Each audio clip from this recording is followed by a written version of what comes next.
बैठक में निर्णय लिया गया था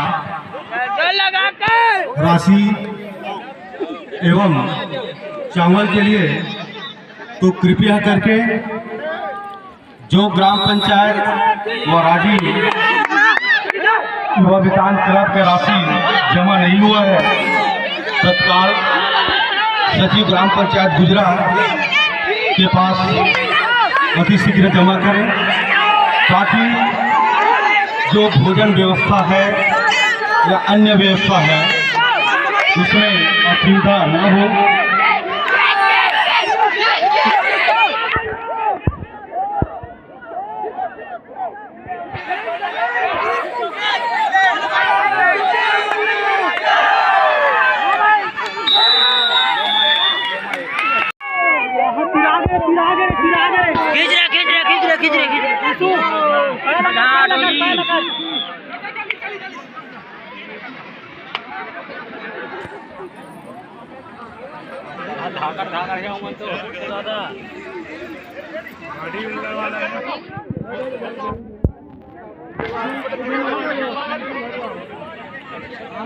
और इसके पश्चात 18 से 40 वर्ष गिल्ली डंडा के खेल की प्रतियोगिता संपन्न की जानी है।